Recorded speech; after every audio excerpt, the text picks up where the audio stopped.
a front double bicep, side chest. They don't do a side tricep.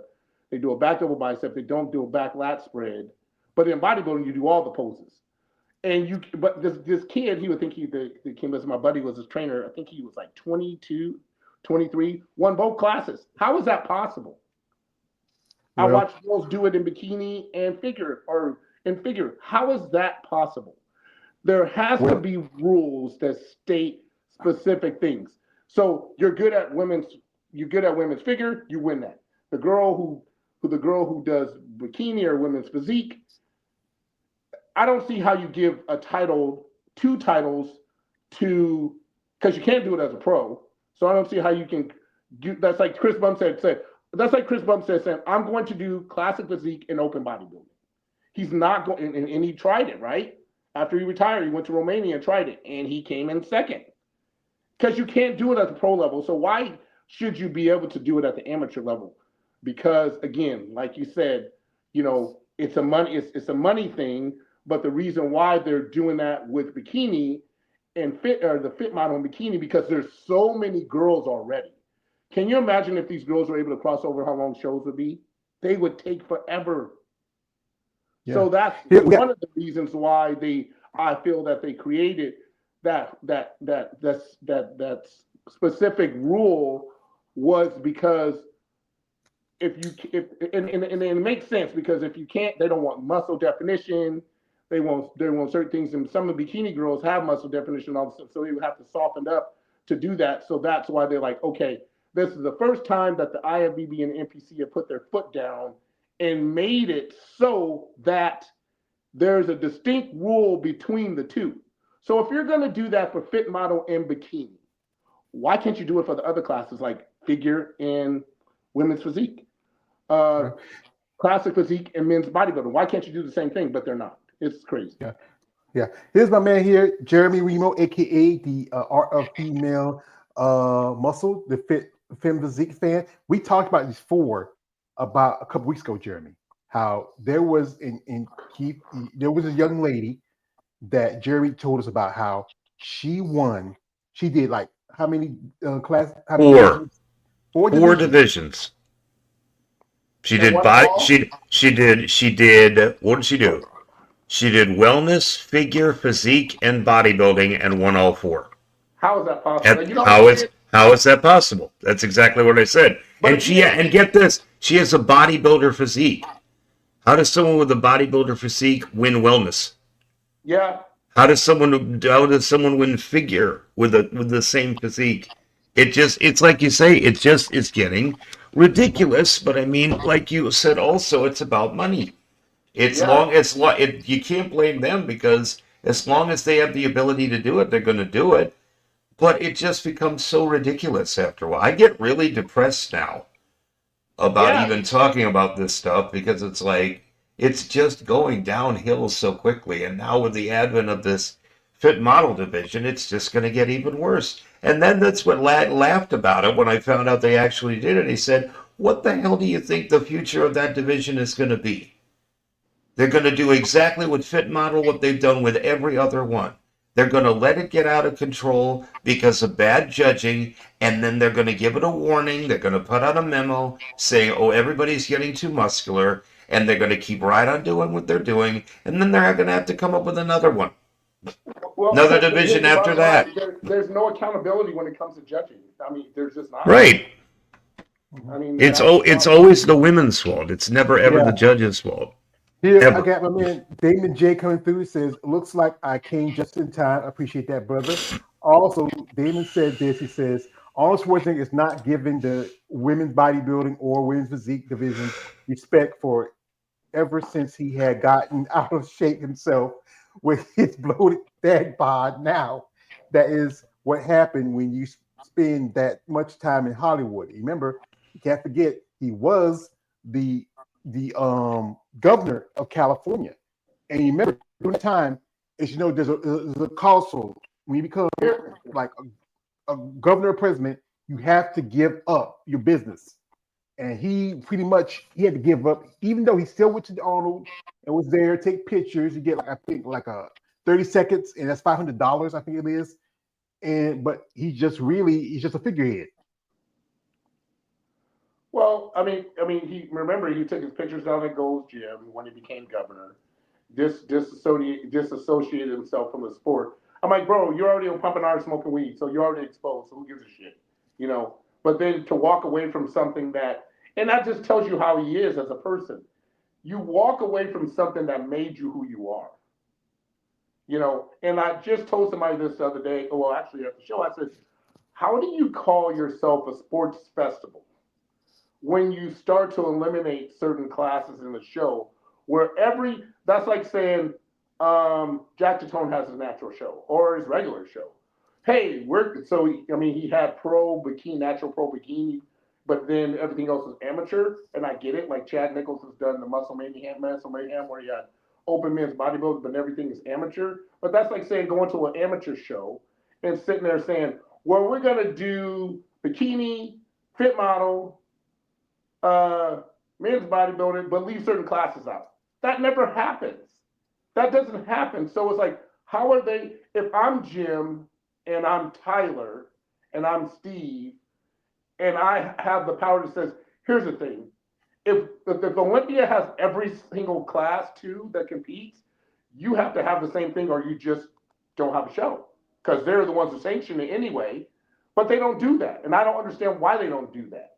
If you're going to have the second biggest show in the world to Olympia and you're giving out all this prize money to these guys now, I would say that the stipulations will be then you have every class like we have every class, or you just don't do the show.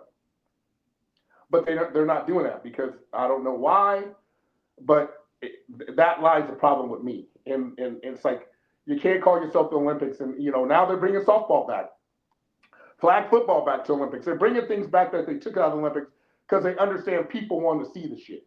So now it's back to being the Olympics of the olden days, which it should be.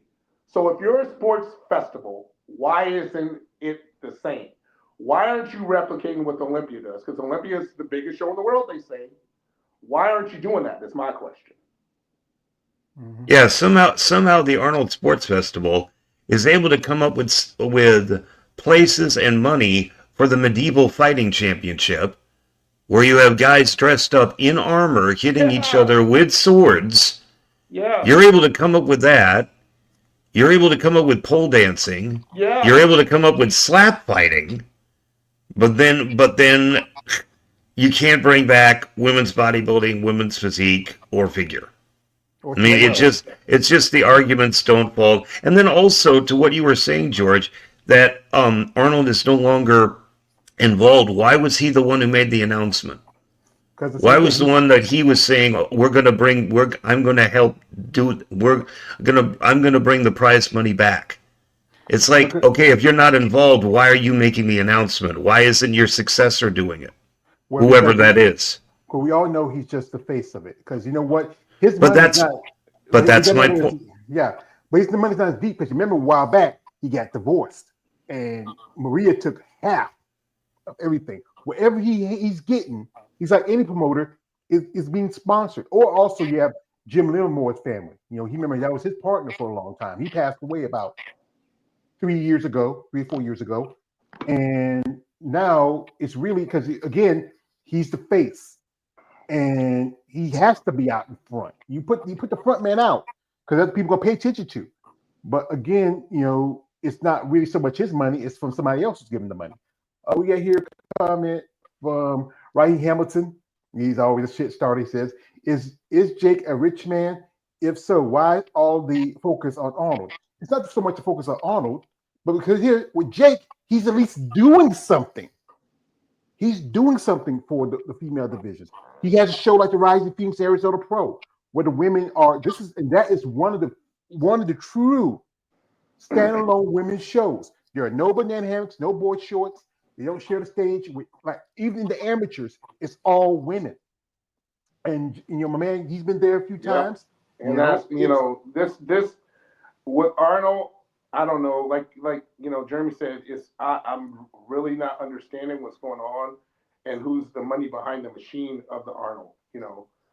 So that's that's the $1 million question. Who's the money behind this who, I mean, from you go from $500,000 last year to 750,000, so you went up 250K, and then you put another 250K to the Arnold, the Arnold England show, European Arnold.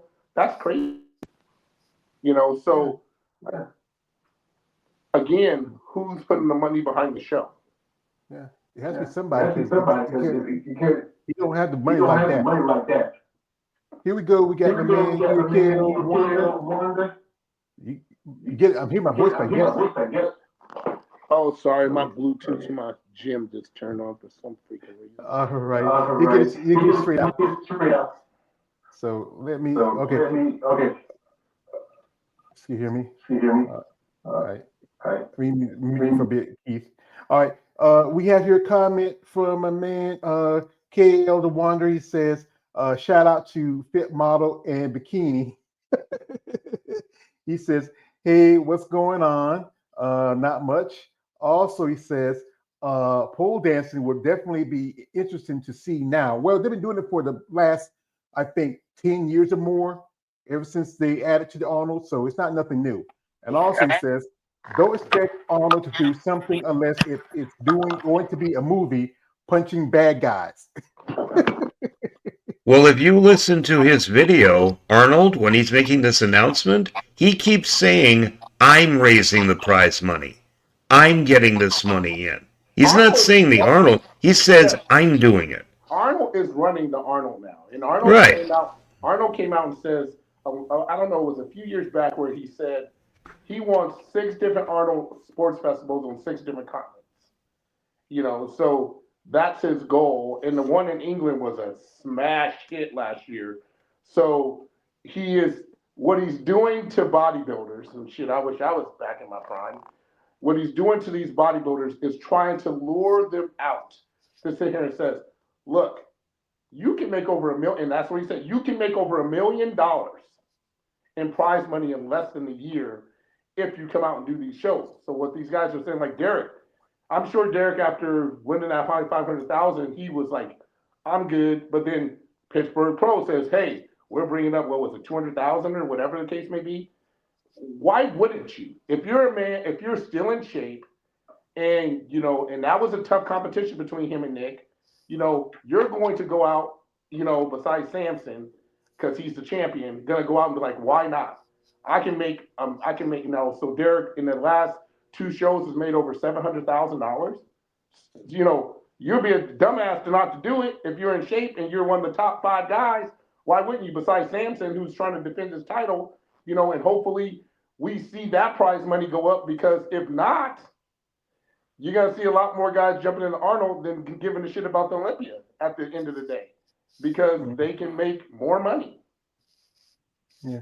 So I mean, Jake has to knock up the prize money for the Olympia, even though it's the more. Yeah, he's gonna have to put it up to if Arnold's gonna make it 750, Jake has to make at least almost $1 million to compete with the Arnold Classic. And if not, then he's gonna have low numbers. Even though, hey, the Olympia is a more prestigious show, it's been around. So that's, I think, one reason why I think he's trying to pull back with the Rising Phoenix. I just changed everything with that because he's not focused on this sport. He's compete with Arnold, because Arnold, he's been part of the sport for years. He's really the guy that people look up to. But as a member, I was watching. It was a video. If you hadn't seen this one, I think they played the last time we had. It was Linda Murray. She was talking about how she felt about the situation, and she also called out Arnold because is the 8-time Miss Olympia champion, and she had an issue with it. And I understand, because even though she does have her own shows, she still has to go by what's going on as a promoter. She wishes she can do more, but she is doing a little more. I wish she can do maybe add more shows to a lineup in the future. But she did have something to say to address to Arnold. If y'all have not seen this video, I will play it for you. Here, shout out to Linda Murray.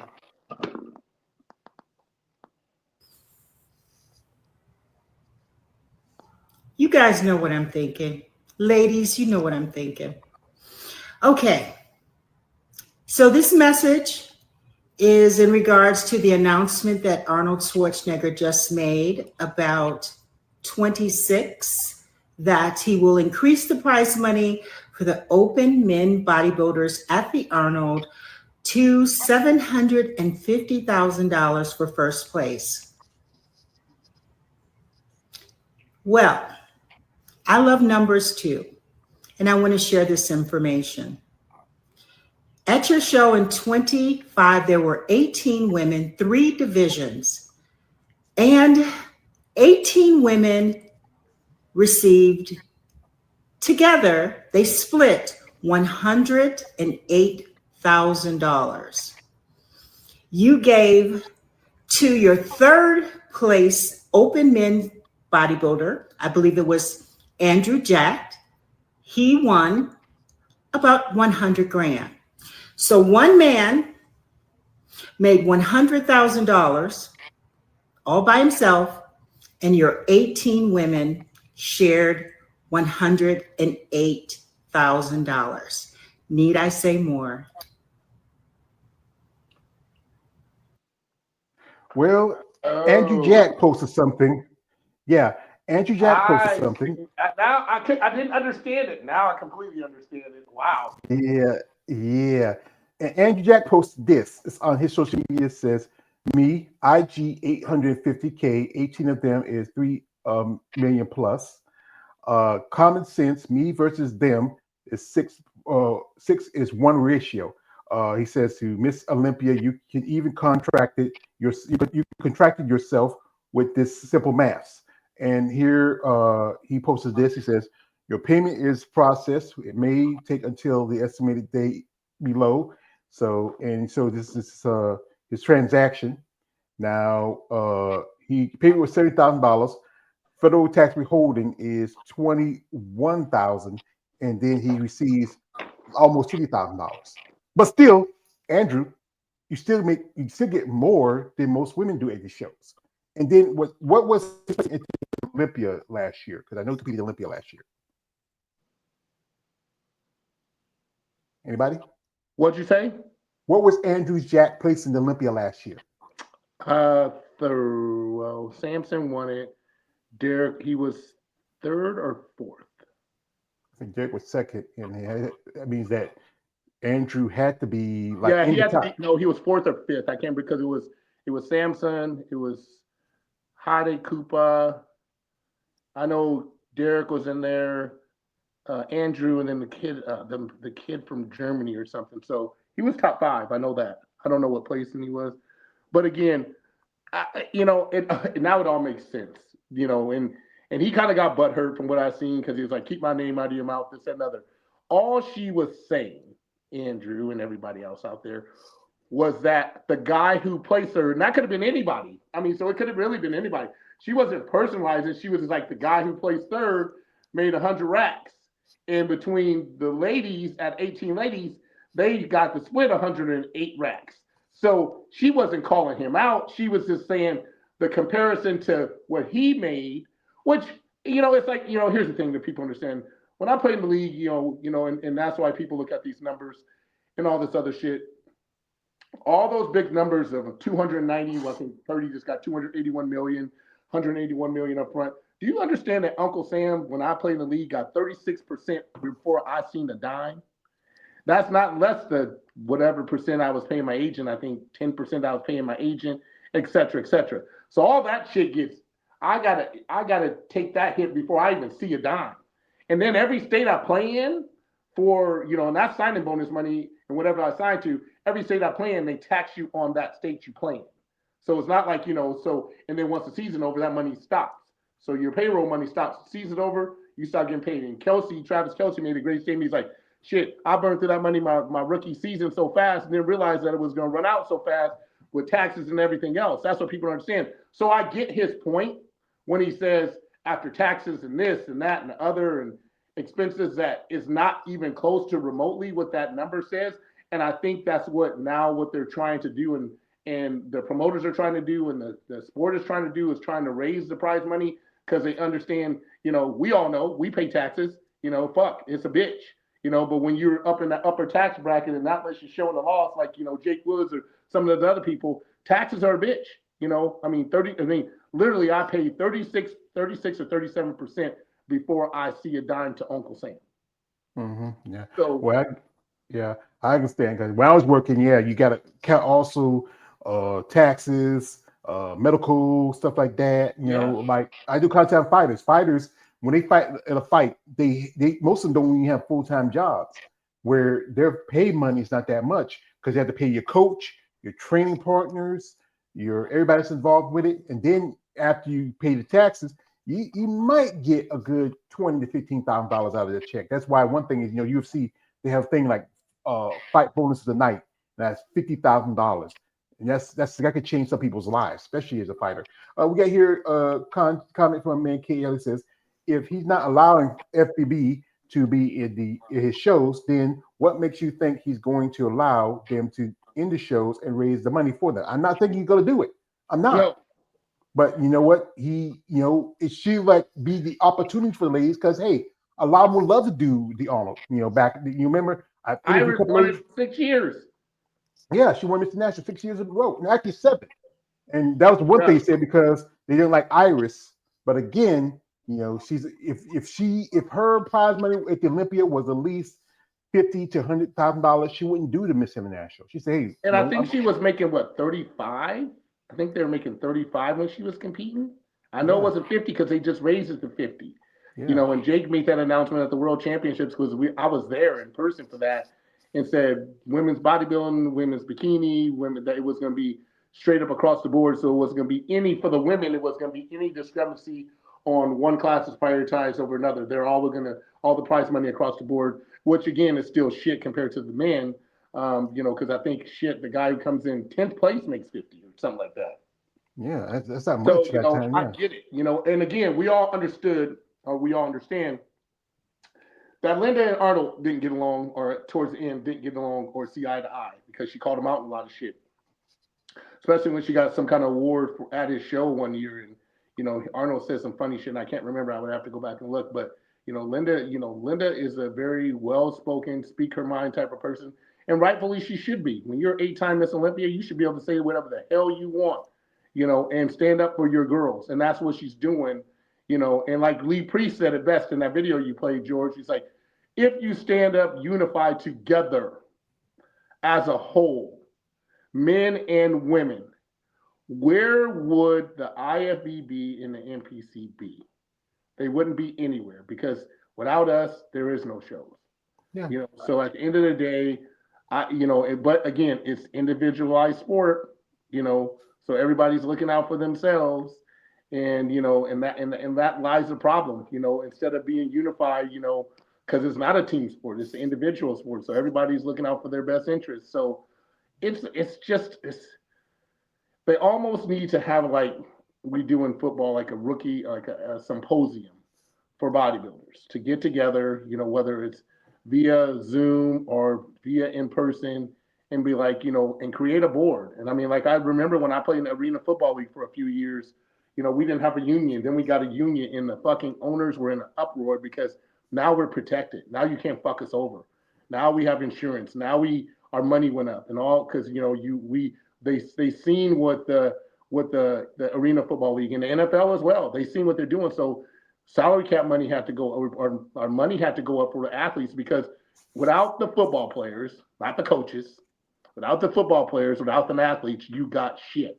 And so they understood, like, that's why these TV deals are such big deals for the NFL, the NBA, the WNBA, and all these other stuff. And shit, the NBA carries the WNBA. So there's a whole lot of logistics that go into this. But again, these player unions that we have in WNBA, NBA, NHL, MLB, and all these other things make these athletes stand together, and that's what the NPC or that I wouldn't even say NPC because that's amateur. That's what the IFBB doesn't have is a union for these athletes, for us athletes, because I'm a pro too, for us athletes to be united as one and having somebody representing us as a whole. If they ever did that, it would be a completely different ball game for this sport. Yeah. Yeah. Yeah. And that's shit. Yeah, who got a comment from Raheem says, it's known fact that Arnold took out WPD divisions when the focus should be on Jake since he supports all the women divisions, but Arnold in his own lane. That's fine with that. We're fine with that. But the fact is, some people are not fine with it. They Well, do have an issue with it. and here's the problem: Jake Wood is at his shows, So clearly he's supporting them. So if you're at his shows, because you see pictures with Jake and these guys at Arnold shows, he's the one that should be asking the question, like, okay, if you're gonna have the second biggest show to me, you know, as it stands, as we know, then why aren't you having the same classes as my show across the board? That's the question. Mm-hmm. And Jake should be the one, or Jim Mannion should be the one, or Tyler Mannion should be the one that should be able to look at the Arnold and says, if you want this show to be what it is, this is what you need to do. Because clearly you have enough money for men's bodybuilding to take place. So if you can generate that kind of revenue for men, and I think that's what Linda Murray was saying, if you can create that kind of revenue for men's bodybuilding alone in the last 2 years, you're saying, because you're saying from last year was 500,000 or this year was 500,000. Next year is going to be 750,000. You raised it up $250,000 in 1 year. Where's that money coming from? And why can't you bring other sports bring the other classes back? And it doesn't have to be the same prize money, but it has to be something. But you're not doing nothing, because I think, no offense at all, that Arnold is a fucking male chauvinist pig, and that he doesn't give a shit about women in general. Pole dancing and bikini is still alive there because he's a male chauvinist fucking asshole. Let's keep it real. And so, that's just what it is. Yeah. Kids come kids and yeah, I got to see the pole dancing then if it been there for 10 years. Well, you have to go to the expo. It's not gonna be part of the main show. You have to go to expo and see it. Also, he says, why should she be surprised to comment? I don't understand. Well, the thing is, sometimes you get used to something, it's just sometimes you just get frustrated with it, but you gotta say something. If you have something, you gotta say with your chest. You feel like it's really bothering you. Also, he says, Linda Murray, I got love for her, you darling, so what? So, and also this is from KL says, he's not going to give them anything, Raheem. She knows that too. And Raheem says, it says the KL the Wonder, she's expecting Arnold to give the women's division more money, and that's it. But we all know he's not going to do that. We got one more from Raheem. He says, Linda just needs to raise the prize money for women's bodybuilding in her show, and that's it. Thing is that Linda, even though she has a show like the Atlanta Pro, remember a while back she had two shows at one point. She had Atlanta, she had Norfolk. And no, she had Norfolk and she had Savannah. But then, things were changing. She got divorced. My guess the cost, she had to get rid of Savannah and Norfolk. But the thing is, Linda got divorced. Yeah, I think didn't she get divorced? I know she got divorced. I don't know.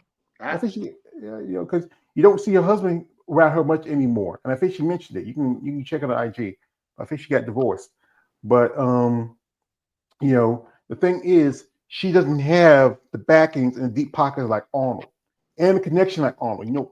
Arnold, even though he has not put out a big motion picture where made him a lot of money maybe in almost a little over 10 years, he still has clout. He still has a name. He still has a reputation. Even though he lost some of his money to his ex-wife because she knew what he was doing. But then when once it came out about it, then she couldn't say, what, I gotta do something about it. So that's why she divorced him. And now she's living high at the hog. Well, and you got to understand that Linda's backing was Wings of Strength, and it still is Wings of Strength. So Jake Wood backs her, and like I said, I remember Tina competing in that Norfolk show, and it was an awesome show. It was at an opera theater or something. It was amazing. The venue was amazing. The girls looked great. It was an awesome show. And Atlanta was a pretty good show too, and I know she still has that show. But all her backing is Wings of Strength. Everything that she does is via through Jake Woods. So again, but like you said, like we're in this topic of conversation, what we're saying is that Jake Woods, is now becoming spread thin. You're supporting Alina in Romania, you're supporting Linda in the States, you got the Olympia, so again, the only way this comes to fruition as far as the money going up is that you find new sponsors. So again, it's hard for I remember hearing a conversation about Chad Nichols and Kim Krzyzewski being mad at Jake because uh, he didn't support their Pink Fest, which was breast cancer. But from what I understood, the story was that Jake said, "You don't even have women's bodybuilding, so why would I, why would I support your show when you don't even have women's bodybuilding?" You know what I'm saying? It's like you don't have women's bodybuilding, but yet you want me to help sponsor your show. That makes no sense whatsoever. That's why him and Jack's relationship in Omaha, because when you stop supporting the Jack Tatone in the Omaha Pro, so guess what? Left women's bodybuilding. So these promoters are looking for guys like Jake, who's now deep in it. And remember, when Jake first came into this, he wasn't as deep. He didn't have the Olympia. He just had the World Championships. Then once he bought the Olympia, things start getting even more chaotic for him, I imagine. And so he started having to cut off the sponsorships and this all the stuff we were talking about earlier, George, where, I don't know how deep Jake's pockets are, but at the end of the day, you can only do so much as a person. And I don't know sponsorship wise what it costs to put up a banner or whatever they charge, whatever the case may be. But, I know in the magazine industry when it was around, the magazines made their money off the sponsors. The guys who were on the covers, I thought were just because they were the best. But no, it was because the sponsors and the supplement companies were paying for their athletes to be on the cover of magazines. And so I don't know if that's if that is indeed the case of what's going on with Jake and Linda, because Linda, again, she swings the strength all the way, ride or die to the end, but again, at the end of the day, I wonder the stipulations of what she's doing is stipulations of what Jake is putting on, saying, this is your budget, this is what I got for you to do this, and that's that. But again, I'm speculating, we just don't know. Yeah. Here we The fans have got to start paying for shit. The fans, if they really are out there, they got to start ponying up the cash. They got to start paying for shit. They got to stop streaming shit for live. They got to stop buying, like Mela Ash pointed out on Amazon's podcast. She said, if you're paying for this, but then you're streaming it free for everybody to see, you're helping to kill our division. Well, yeah. She flat out said that. But you got people who are doing it, who are claiming to support this, yet they'll shell out no money for it at all. Yeah, and they won't buy the webcasts. They won't do any of this shit. And I'm like, guys, if you support it, pay for it. Back it up. But then the other thing that I've been wondering as of late is something that was brought to my attention like about 3-4 years ago, is that how many of these 3 million fans that Linda is talking about are actually fans of the competition? Because the question you have to ask yourself is, okay, they're a fan of female muscle. What are they a fan of? Are they a fan of competitions, or are they a fan of Schmoedem? Are they fans of OnlyFans? Yeah. Or such like that? Is that what they're really interested in? Because I met a guy, I saw him, he was writing out names on a pad, and it was names like Asha Hadley, Marshy Martin, Nikki Chartrand, Janine Lankowski, and I was like, okay, well, this is a female bodybuilding fan. Like I said, how long have you been a fan of female bodybuilding? And he was totally surprised when I asked him that, because have you heard of these people? I said, yeah. I said, so who do you think is going to win the Olympia? And he looked at me and said, what's that? He had no idea what I was talking about. So it was pretty clear as to what he was a fan of. And that little encounter caused me to rethink quite a number of things. It's like, okay, that means one of two things. A, I've been totally wrong this entire time. And the majority of fans really don't give a shit about the competitions. They just want to jack off to women online. Or you've got guys they are closet fans of it, which is what I've been saying for years now, and they need to get out of the closet and need to start paying money for this stuff and going to the competitions that they like. But that's why I've been wondering as a way to say, what are the majority of fans of female muscle really interested in? Or do they really give a shit about the competitions, or do they just want to jack off? Yeah. I think that's a question that's got to be asked. Here we got here from man shout to man KL. He says this. He says, I have no idea. Ask George or he's something he's talking to. He's talking to. He says, KL wondered what was the point for her saying what she said on social media. And he answers. He says, I have no idea. Ask George or Keith or Jeremy. Like I said again, she's an advocate for division. That's the division that got her attention, it got her recognition. That she's 8-time Miss Olympia. So you wouldn't just want to sit by and see your division was dying and not have a fighting chance. We have here from he says KL the Wonder. They have Jake, and if remember correctly, Jake is a rich man who supports women's bodybuilding. So they should go to Jake and ask to raise the prize money, which I hope he's doing. I hope he is doing, because now he cut the prize money down for the Rising Phoenix. Not a lot of the big names are going to be doing that show anymore, because think about it. So like if the prize money is $25,000, yeah, and you got to pay for it yourself. So you can't just it's not them paying for makeup, and you got to pay for that shit yourself. So yeah, but now it's an open show, because it used to be they put out the list of who's going to compete like around about March, but there's no list this year. And the Arizona Pro is already open for the other divisions, but now it's open for women's bodybuilding. They might do this also because if the Rising Phoenix they do masters, they might add masters to the Rising Phoenix like they do with Arizona, because that's the division where that's the only division in the pros where you can compete both in open and you can do masters in physique and masters in women's bodybuilding. I know a couple of ladies who've done that. Here we got here. This is from Raheem. He says, in the last 4 years, has women's bodybuilding shows sold out or made a profit? Well, generally, it's not that many of them that stand alone, because most women's bodybuilding shows are attached with other divisions. You might have men's open, you might have men's classic, you might have 212, you might have men's physique. Other than maybe the Rising Phoenix, which is the only standalone women's show. You have Triple O Dynasty, but that's not so much standalone because there's still a pro-am where you have guys competing there too. Like he said, the people come for support their friends, and then after a while they might fade out. Then you have something like the Vancouver, like Chelsea, when she won it, she said her prize money was like maybe about $2,000, and that's all the way up in British Columbia. And and the guy Corey, even though this year it was a small lineup, I think you'll still have it next year. We got here. Because what did she do? We know the prize money for when she won at the New York Pro? No, I don't know. It should have been 5,000, but I'm not sure. And here lies the answer to Jeremy's question, and I can testify to this because I was standing right there with Jake when this happened. The first year the Olympia was in Orlando. He was so fucking frustrated and pissed off that people were sharing and streaming. They were buying the pay-per-view and then streaming it, that he was losing money.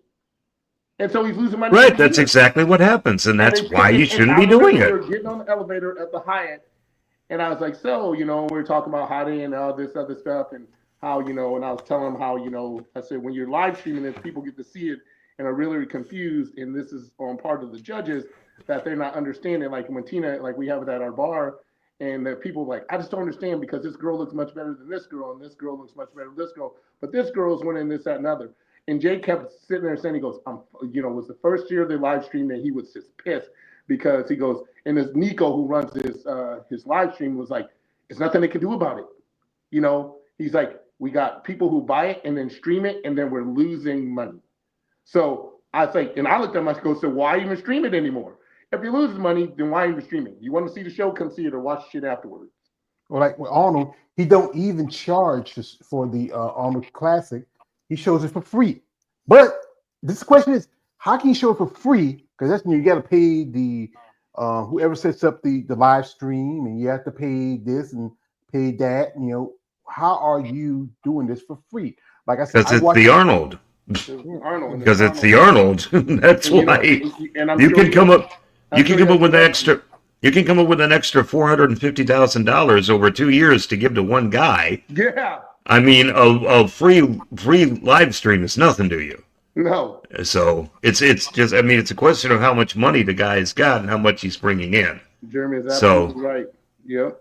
Yeah. We have a comment from my man Raheem. He says, well, Keith, they should have let Dwayne Johnson and his ex-wife buy into it. Just imagine what could have Guess been done. what?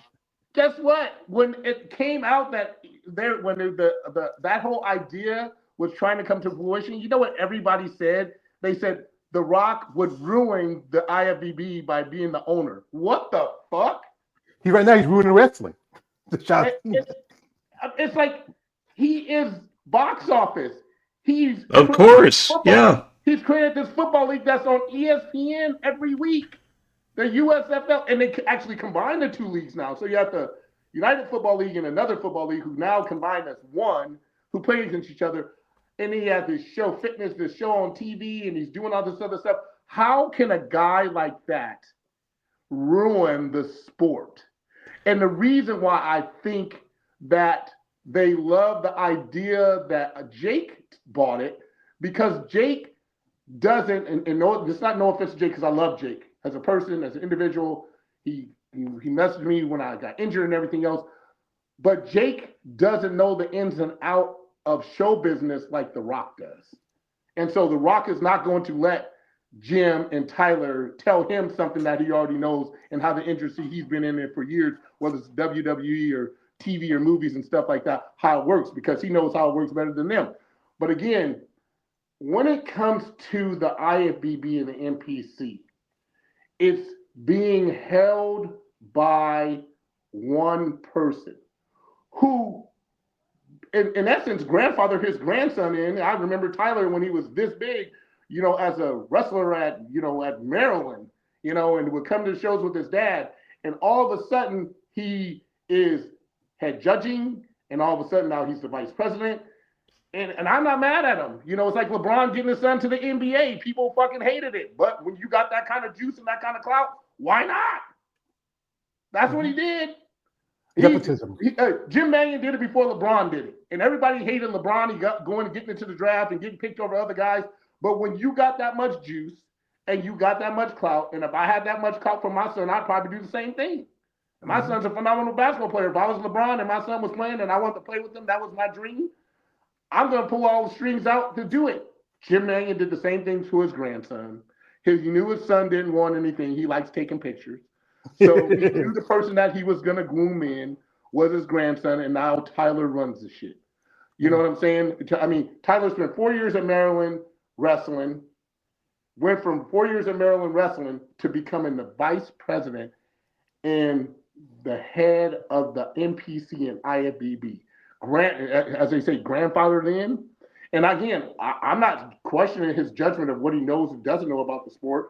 I'm just saying, how does something like that happen when you got Billy, and you got Steve, and you got Sandy, and you got all these other judges that have been around this whole entire time, but yet now he's running it. Hey, I'm not mad at him. If I got that kind of juice, I'm going to do it too. I'm going to keep it in the family, but that's how it works. That's just how it works. Yeah, the reason, and what they really meant to say was, as far as I'm concerned, is that The Rock would have ruined it for them. Yeah. Would have ruined it for the current owners. Yeah. He would not have ruined the IFBB and NPC. He would have given it more popularity, or he would have given it more attention that it's gotten in decades. Bro, he got Under Armour. Yeah. Right, exactly. He got the movie company, everything. I mean, he had that. Then there was Athleticon. Remember his own fitness expo? Yeah. That he and his wife were going to be putting on, and unfortunately, COVID is what the one and only thing that killed that was COVID. Yep. If that would have gone through, I mean, and I think the other reason why is because they don't want increased scrutiny. Because you increase the popularity of something, or you get the word out there, it falls under increased scrutiny, and I don't think they want that. And remember, we talked about Lee Thompson trying to do this, but Lee Thompson ain't fucking The Rock at all. But what did Lee Priest just say in the video that George displaced? If you go to another federation and do something different, and athletes would jump on board if they knew that change was coming and it was coming in their favor, as great as the IFBB is, they would jump ship. Sure they would. Sure they would. And if you back it up, if you back up your claim, if you back up what you say, They'd be hesitant at first because they'd want to see what would happen. They'd probably wait like a whole competitive season before they actually did something, like before there was this exodus like you're talking about. But if you stick with what you say, if you keep your promises, hell yeah, they'd jump. Well, Absolutely, they would. And the funny thing is, when I remember the story when the USFL started last year or 2 years ago, and the wife was on the field, and everybody didn't know who she was. The players like, "Well, who are you?" and this, that, and the other, and they were like, and she goes, "I'm the other owner," and they were like, "What the fuck?" When you got Under Armour and all these people behind you, and you're filling up these stadiums now, and you got ESPN, the big Disney, ESPN is Disney, the biggest supporter in all of sports, period. Are you fucking shitting me? I am jumping on board. And like Lee Priest said it best, and I never even heard that till George played it. As athletes, you have to be willing to open up your ears to make the change. And he would, and I kept just reading all the comments like, oh, he would have ruined the sport and blah, blah, blah. Here's the thing. Ignorance lies with a lot of people. But I don't think from the history, it's like everything that man touched, that shit turned into sugar. Think about his history right now. Everything since he started at Miami and with the Canadian Football League, drove back from the Canadian Football League and started, what was it, 4 Acres? Is that his brand or whatever? Everything that man has touched, from his journey has turned into gold. So you're going to sit here and tell me a man like that hurts the sport? Now, here's the thing. I love Jake, but Jake ain't The Rock.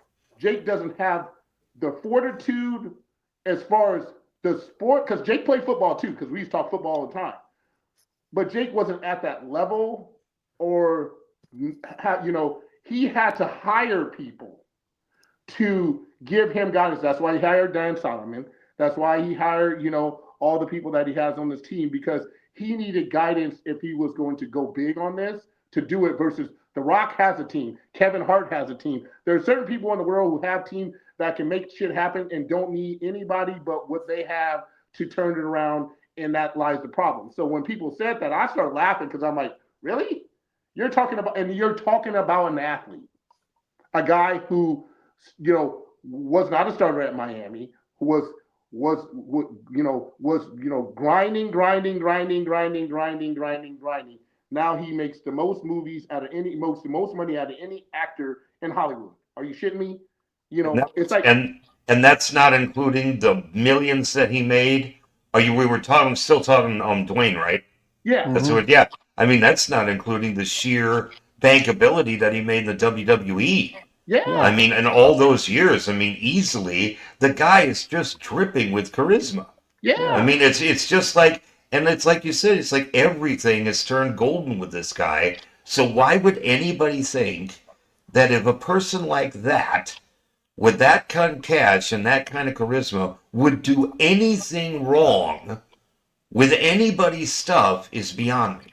Well, this goes Why? back to why I interviewed a lady a while back. She had, because you remember his ex-wife was still competing for a good while. She turned pro a few years ago. Yeah, I watched her compete at the Rising Phoenix one year. Yeah, and one person that was there, I interviewed, she didn't like the fact like, and then how she was there and how I think everybody was agreeing themselves with her because of who she was at the time. She was long since divorced from The Rock, and then they still partners. And she loves bodybuilding. You know, that's what got it. We got a comment from a man.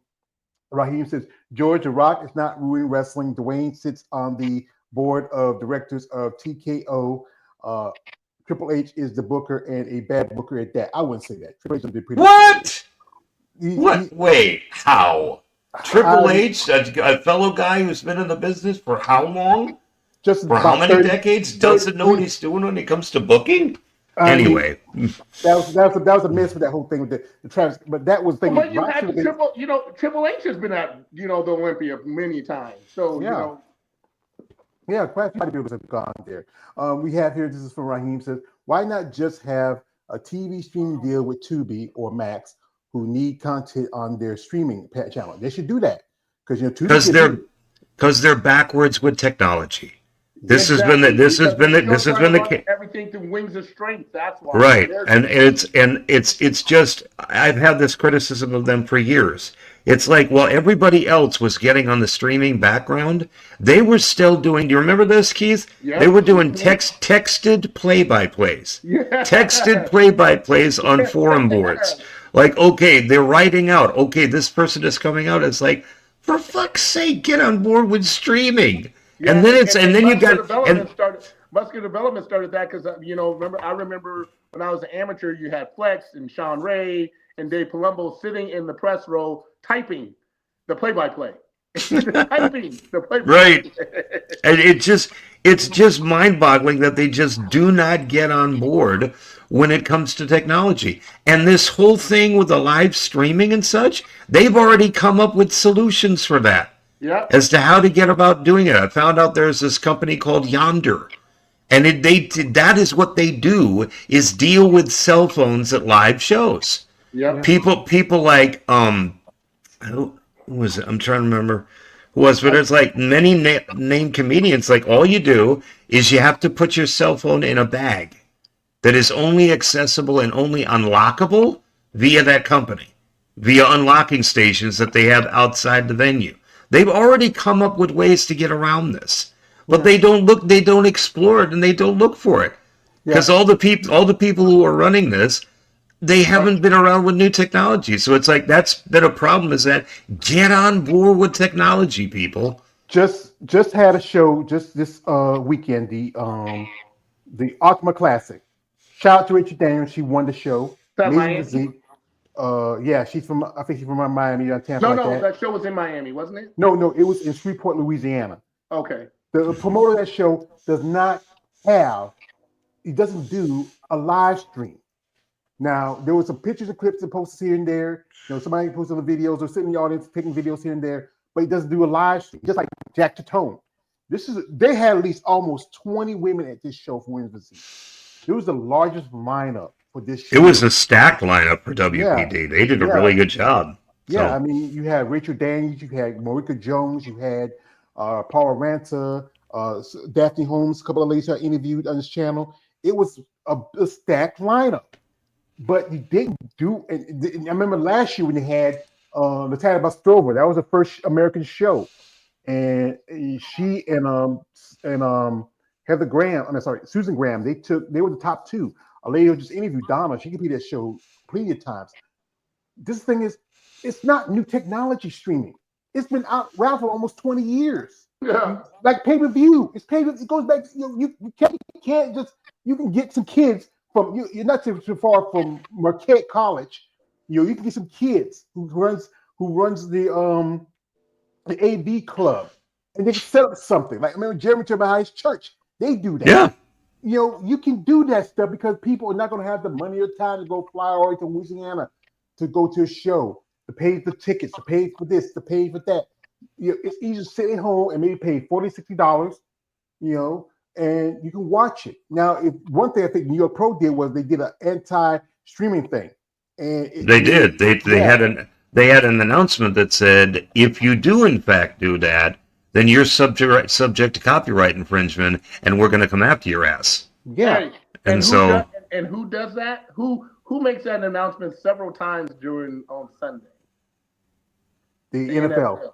Yes. If we catch your ass doing copying or doing anything, they come after your ass hard. Trust me. Yeah. Here we got a comment from Raheem. He says, Keith, no one hates LeBron for putting his son in the NBA. LeBron's son sucks at basketball. Look at his plays in college. Well, that's the thing. It's all people that do issue because it's nepotism. He's pushing his son before any other players. There's some people that maybe not about him, but some people may not like it.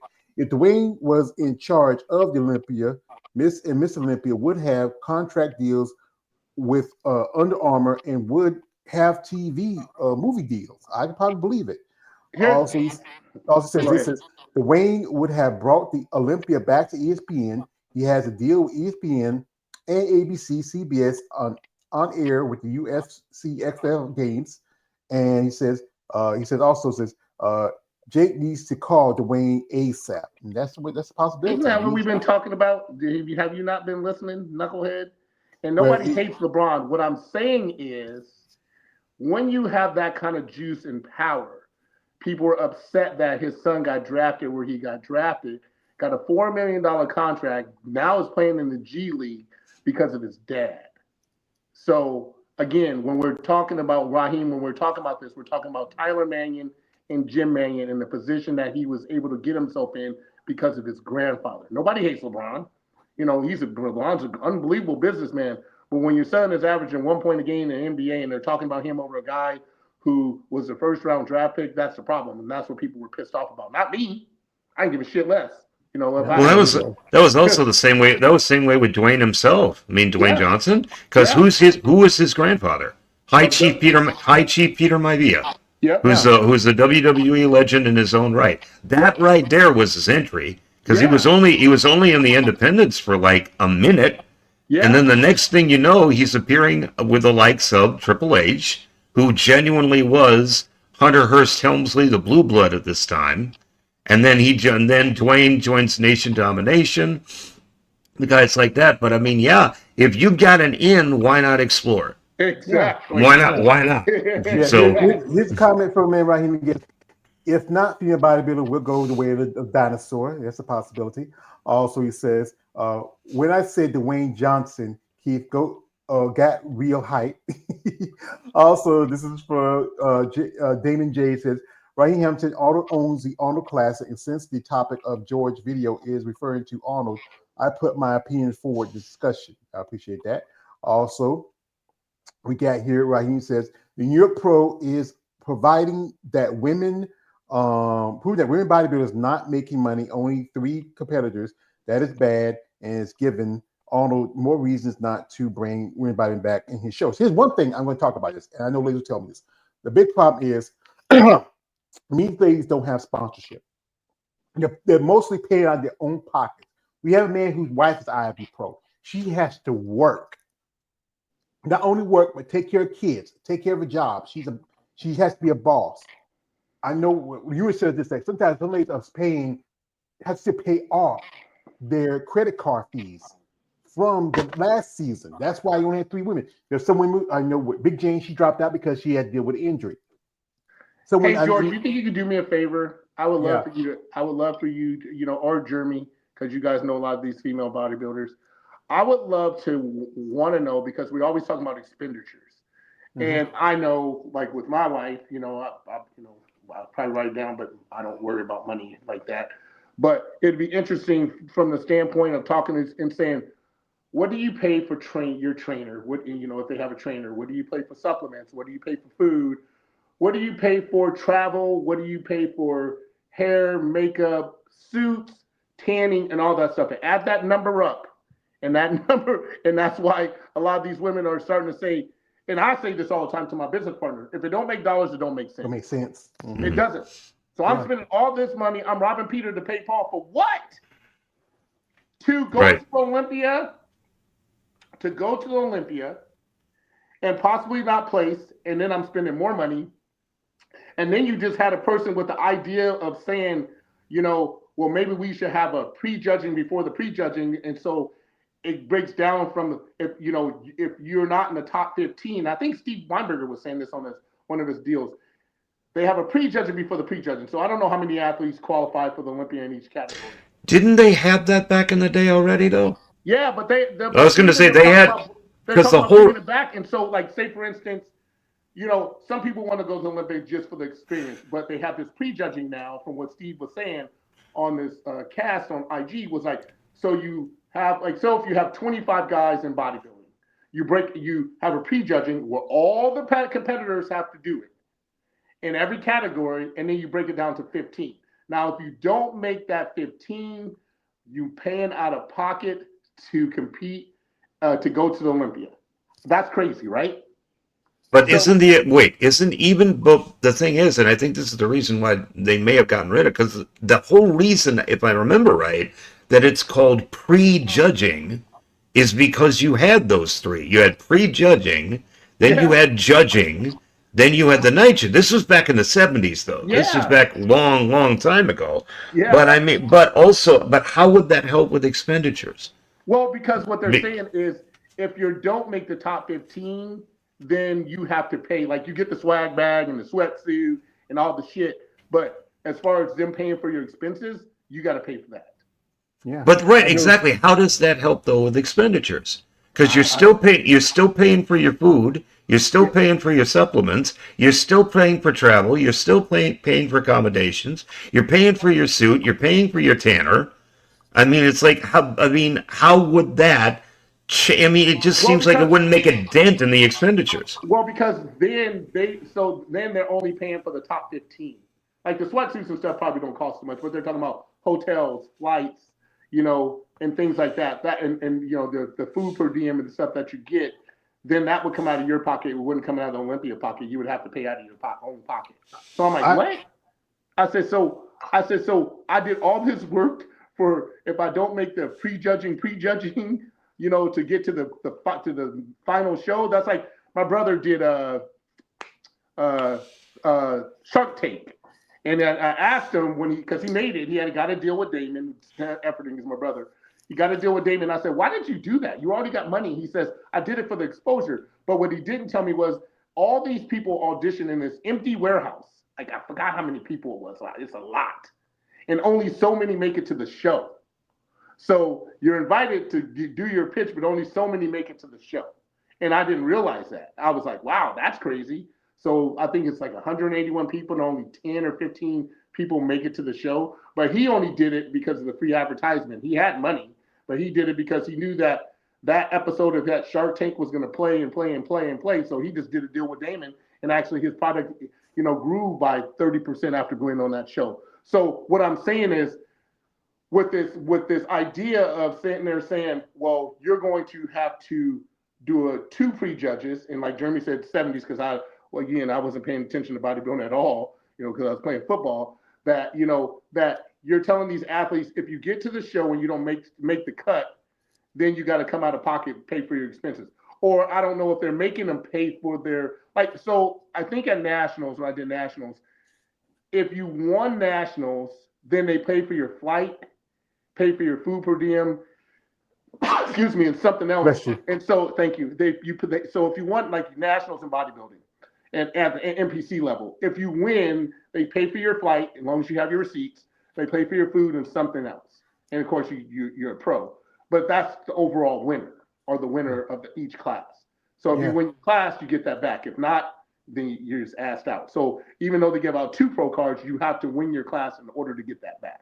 Yeah, I remember a while back. I know a guy. His name is Sean. We used to be pretty cool. We talked a little bit. He told me when he was, because he's from Ohio. He used to go to the Arnold Schwarzenegger Classic about every year.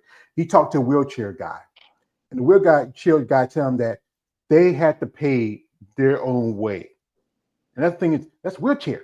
These guys, they're the only ones who still get points to get because there's not so many wheelchair competitors compared to the other divisions. And you see, he told them that we have to pay our own way. So this is the Arnold. They get invited to the Arnold. They get a stage on the Arnold, but still you have to pay your way. And you can tell me Arnold don't have to do don't charge pay per view. He can kick up $200,000 more for men's open, but he doesn't pay for the help, especially somebody who's disabled who needs to get around, maybe needs assistance. Well, and again, remember as we talk about this, I think it was announced in Texas at the Phil Heath Classic where they were introducing the category of, which I thought was really cool. Like if you have like a fake leg or if abnormality about your body, they created this new category just for that. And that was, I want to say 3 or 4 years ago they had made that announcement. I don't even know if they still have it. But if you had a prosthetic leg or arm, they had a category just for that. So, and I remember that being announced at the Olympia, or not the Olympia, but the Phil Heath Classic in Texas. I don't know if they still have it, but it was for athletes who wanted to compete that had like a prosthetic or something like that to be on the level playing field as others. So I don't even know if they have that. But again, the reason why, we all have to understand the reason why these classes are generated is so that people can participate at all different levels, but understanding that the benefactor of all this stuff is the NPC and the IFBB. Yeah, like I said, that's not fair because you know what? If you can have wheelchair at the Arnold, I mean you can't have women's bodybuilding or physique or figure. But I know, but they give more of a consideration to that division compared to others. Here we have a man, shout out to a man KL sticking with it says LeBron's son is getting better. I hear Raheem. Also, it says I almost did a live stream at the New York Pro, but the usher stopped me from filming. Oh You yeah, know, they're no joke. yeah. Here goes also from my man David J says if Dwayne Johnson invested his money into WWB division and WPD, it should be a miracle. He would get a big deal if he got involved. Maybe that's a big thing. If people are interested in it. Also, this is from David J says, why did they usher stop you from filming for? Well, Because you're not supposed to. Because you're not supposed supposed to. to. They have Because signs up that says no filming. Like I know Gary Udick is a big, like they. What was that? The last show I was at, it was a big show too. But they went up to him and they took the dude's phone out of his hand. They took it out of his hands, like no filming. It says it. It says it before you go in the door. No filming. If we catch you filming, we'll either take your phone or kick you out. One of the two. But they already got your money, so he's gonna kick you out. You don't get a refund because you've seen the rules before you walk in the door. It was a Gary Udick show actually. So these guys are not stupid. And again, that's different than Olympia because Olympia is and the Arnold are big giant shows. Gary shows are big, but you can see everybody. You can't see everybody at the Olympia. You damn sure can't see everybody at the Arnold, because it's the magnitude of people is tenfold at those shows compared to like a Gary Udick's North America, which is a lot of people, but they have enough eyes and snipers watching the crowd because it's one level, one room. They can see everybody. There's somebody holding up a camera, they go up to you right away and say, put that camera down, or give us your phone and you can get it back after the show, or you can get out of the show. It's pretty But simple. even then, even today, it gets back to the whole technology issue. You've got mainline top dollar comedians who are packing out arenas who are not having that problem because of companies like Yonder Yeah, who because are they put block the signal. who are doing this, but they're not exploring those options. Because you can block the signal. They're just walking around doing it by hand. It's like that's what they do at these comedian shows. Everybody right at the door, you put your cell phone in one of these bags, and Well, we hang it up for you, and we keep it there. and I told somebody this, Jimmy. I mean, when's the last time you've been to a sporting event where you had to pay cash? Right, Gary right. Udick show, Jack the Tone show. You got to pay cash. They don't take credit cards. They don't. They don't. You got to pay cash. They don't want. I remember at the Omaha one year, and Jack was livid. I remember he was like, "That fucking ATM machine better be filled up with cash because I'm losing money." And I'm like, "Why not use a credit card?" Because credit cards keep receipts and keep tabs on things. So I felt this little shady. Oh, I was talking to a girl about this yesterday because she's like, it's weird that you guys don't take Apple Pay or something at your front door for Sunday Fun Day. I'm like, well, it's $7. So I'm losing money by doing that. I said, but there's another bar in town that is complete opposite. You can't buy a drink. You can't buy anything with a credit card. You have to pay cash, which I found very shady. So when we're saying that, it was like, there's a little shadiness to like these individuals who saying you can't pay with a credit card to get in, you got to pay cash. Now you may do it online, but when you get to the door, if you don't have cash in hand, you can't get into the show. Yeah, because when I went to Savannah, I paid for my tickets online, and then also there's this guy. He drives around my neighborhood now. He's the slushy man. He he have a little he has a little truck. He will set cash out. You don't have cash on you. I bought a slushy and chips, but the problem was I couldn't. It was so bright outside, I couldn't really see my phone, so I had $2. I don't even carry much. The only time I carry money when I do laundry, and even now you have laundry mats that take ATMs now because that's the way it goes. No one's carrying. Right now they're trying to push a bill to get real pennies. People don't carry cash like that. Everything's based on the credit. They're not making pennies anymore. Here we got a comment from Dave J says, or maybe Dwayne Johnson ex-wife Danny Garcia, if she invested her millions of dollars into his bodybuilding and women's physique divisions, considering she competed as a WPD herself when she helped, like Billy point, like Sarah, where at the Texas Pro, she's gonna put up $15,000 of her own money. She can write it off in taxes. You can also write it off as a charity. There's ways to do it. I know if Danny, if anything, if Jake is open to a partner, that's someone right there. You don't have to. You may not deal with Dwayne directly, but you can deal with Danny. She's been to your shows. But here's the thing: Danny and Dwayne are business people, so they're gonna sit here and says, "How is this benefiting us?" That's what they're gonna say. We understand that you guys want somebody to support the sport, but how is that benefiting us? What do we get out of doing that? You know, You have to demonstrate beyond a reasonable doubt a return on investment. Yeah, exactly. You have to. Thank you, And Jeremy. if you can't do that, then they're going to probably steer clear of it.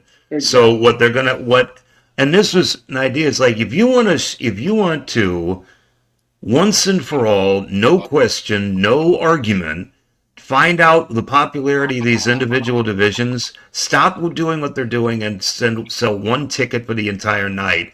Have a separate ticket for each division. Have You a know, the separate funny ticket. thing Have a is, separate ticket for bodybuilding, separate ticket for women's physique, separate ticket for wellness, separate ticket for bikini. You want to settle the argument.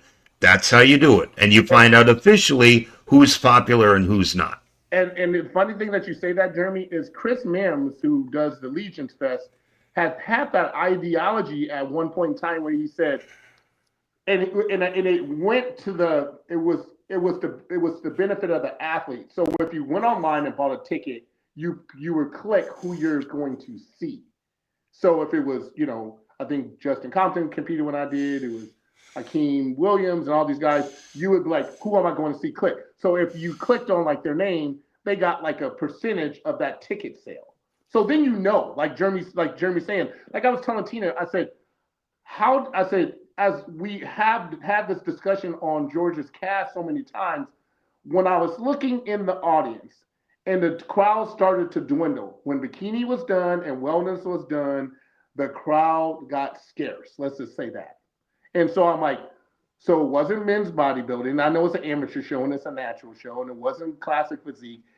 The categories that most of the people that I seen yesterday in the crowd was there for was wellness, bikini, and figure. And then once they were done, because they were the beginning of the show, the crowd got very scarce. So it has to be come to fruition with the same idea of these pro shows that, in Germany, that's a great idea to sit here and say, okay, for once and for all, since, because I think one of the bodybuilders said at the Olympia, when you guys bring in more people than we do, then you make more money than we do. Well, how do we really know? How do we really know?